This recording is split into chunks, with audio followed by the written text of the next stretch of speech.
Hello kiddos, we're back in story time, and in the last story time we were reading Woman in Science, and we were going to start chapter 1, so let's start it out. So we're going to start at chapter 1, Explorers of Science. People have always asked questions about the world we live in. In past times, women made discoveries in mathematics, physics, chemistry, and astronomy.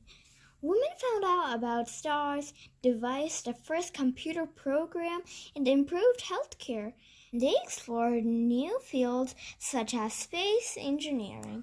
Over here we have a telescope. Now, this page. For centuries, the work of women scientists was often ahead. Women were expected to stay at home and not to become scientists. Some women published using a male name. Others weren't given money for research or a proper place to work in. Lise Meitner and Marie Curie had to work in dark, dusty basements. Women's achievements have often been ignored, while male co-workers received praise. The success of male and female scientists should always be celebrated. This book tells the stories of just a handful of great women from the world of science. So here, there's test tubes and flasks. Okay, next page. Emily du Chatelet's work was respected during her life. Emily du Chatelet was a French noblewoman with a passion for science. Her partner, the French philosopher Voltaire, shared her interest. Chatelet set up a laboratory in her house where they both did experiments. In 1737, she wrote a paper on light and heat. It was the first paper by a woman to be published by the French Academy of Sciences. Chatelet translated the English mathematician Isaac Newton's book Principia Mathematica into French. Newton's great work explored light, gravity, and astronomy. Chatelet explained difficult sections and added her own experiments, which proved Newton's ideas. Her work helped to develop scientific knowledge and understanding at that time. Okay, let's move on.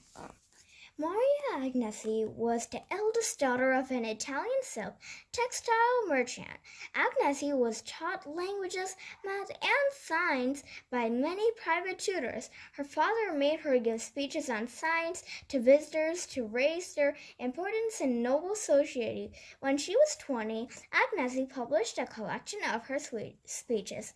She believed in the importance of education for everyone. She wrote a math textbook that was more than 1,000 pages long. It took her 10 years to write.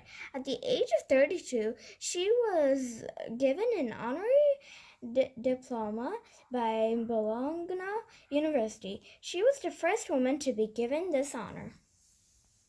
This is a portrait of Maria Agnesi in around 1750. Next page.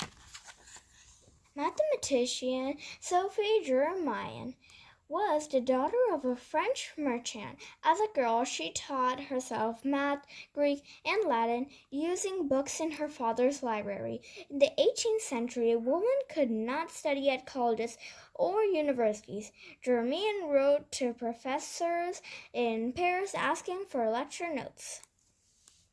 Sophie Germain, aged 14 years. She signed herself M. LeBlanc, the name of a male student she knew. Germain became interested in the movements created by vibrations. She sent a paper about this to the French Academy of Sciences. On her third try, she won the science prize. Her work forms part of the mathematics that is used to build skyscrapers today. Okay, kiddos, unfortunately, that's all we're going to be reading today, and I hope you liked today's storytime book. I loved it so much, and I hope you did too, kiddos, and I'll see you in the next story time. Bye!